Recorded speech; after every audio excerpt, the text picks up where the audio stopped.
Welcome to Midnight Story. Tonight's story is the town where everyone vanished for 6 minutes except one woman. At exactly 2:17 a.m., the clocks in the town of Greyhaven all stopped together. Not 1 second before, not 1 second after. Every digital screen froze. Every analog clock stalled. Every watch, phone, oven display, hospital monitor silent and still. Except for one. Lena Moore's wristwatch kept ticking. She noticed it because she was awake. She always was at this hour. Insomnia wasn't new to Lena. Neither was loneliness. Greyhaven was the kind of town where people waved without knowing your name, where coffee tasted burnt, and where the nights felt heavier than they should. Lena had lived there for 12 years and still felt like a visitor in her own life.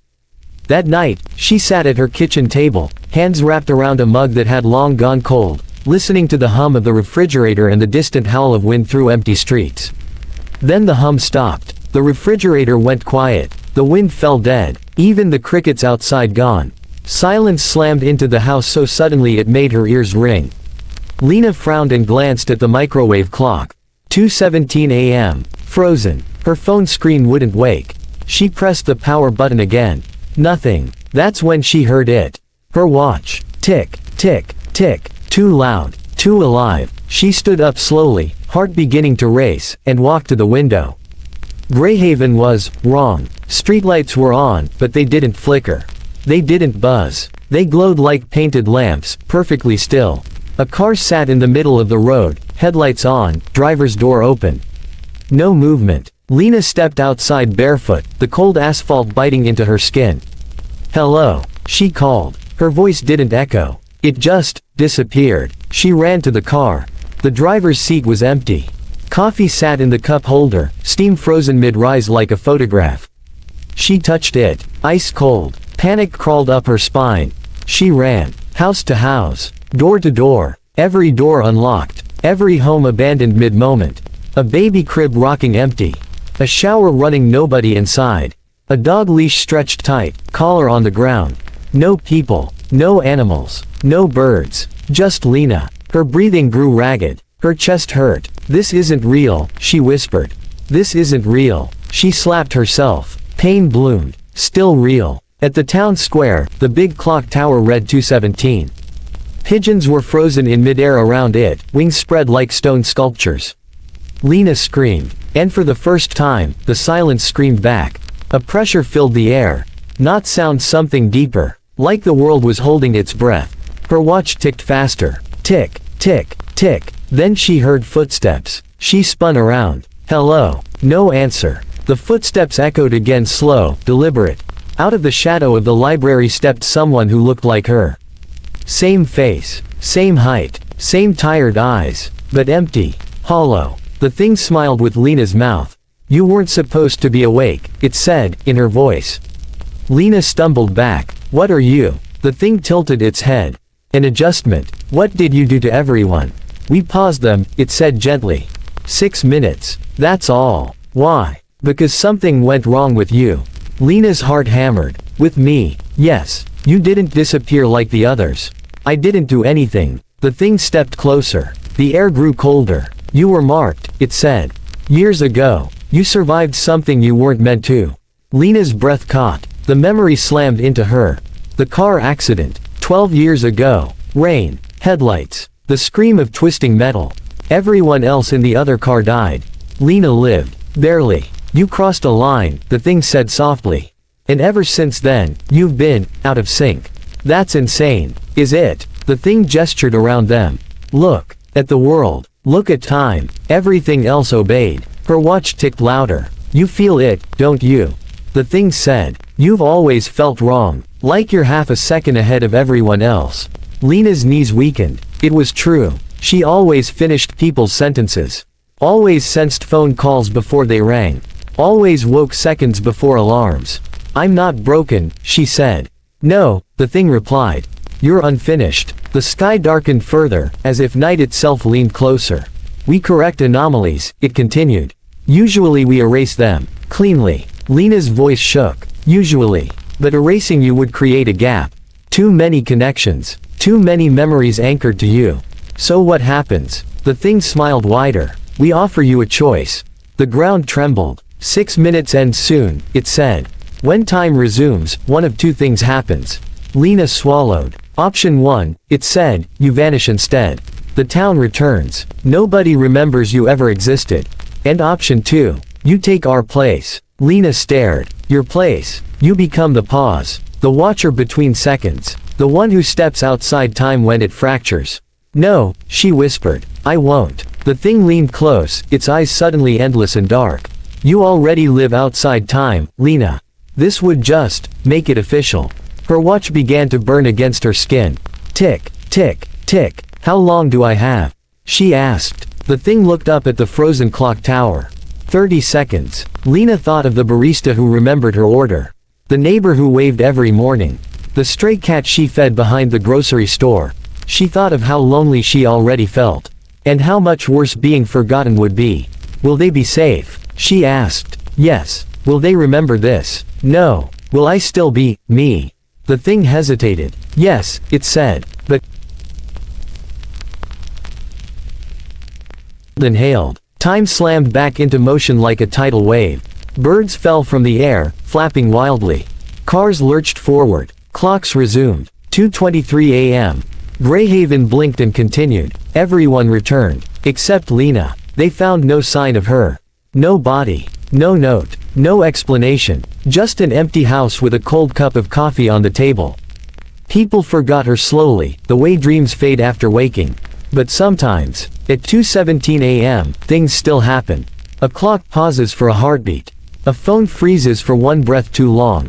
A person feels watched, and in that thin crack between seconds, Lena stands, watching, waiting, keeping the world from tearing itself apart. If you ever wake up in the middle of the night and feel like time hesitated, that's her. So now, as this story ends and the night grows quiet, take a breath, check the time, listen closely. And if you enjoy these midnight stories, don't forget to subscribe, press the bell icon, and let the darkness keep you company a little longer. But Lena didn't disappear the way people imagine disappearing. She didn't fade into light. She didn't fall into darkness. She slipped sideways. Time became something she could feel now, like a river she stood beside instead of inside. Seconds brushed past her skin. Minutes hummed like distant electricity. Greyhaven moved again. People laughed. Doors slammed. Dogs barked. And none of them could hear her whisper their names. At first, Lena screamed.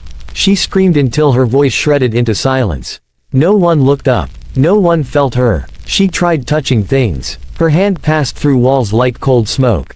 She tried standing in front of people, waving, crying, begging. Nothing. She was there. But she wasn't there. The thing no, the presence stood beside her now. Not wearing her face anymore. Just a tall shadow folded out of time. You'll get used to it, it said.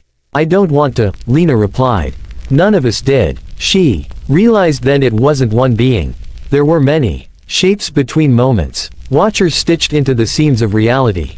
Every glitch. Every deja vu. Every moment where someone swore the clock jumped forward or backward. That was them. That was her now. You said I'd still be me, Lena said bitterly. You are, the presence answered.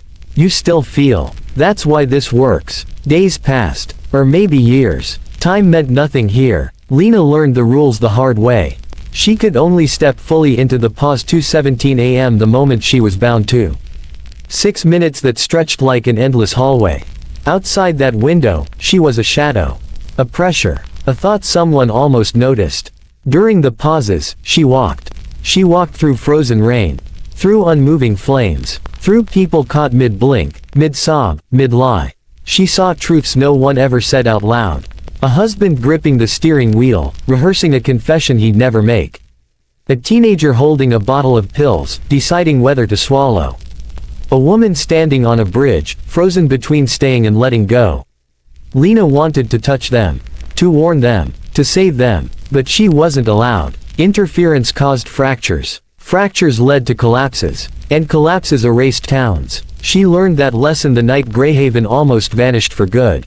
It started small. A flicker. A pause inside the pause. Something wasn't right. Time stuttered, like a skipping record. Lena felt pain, real pain for the first time since becoming what she was. What's happening? She asked the shadows. One of them answered, its voice strained. Someone else stayed awake. Her heart dropped. Across town, in a dim bedroom, a boy stared at his ceiling. Evan, age 9, feverish, half dreaming, but awake, just like Lena had been. He saw her, not clearly but enough, a woman standing in the corner of his room, made of night and ticking seconds. "Mom," he whispered. The pause began to tear. "No," Lena said. "No, no, no." She ran. She didn't know she could run until she did. Every step hurt, like tearing herself from glue. Time resisted.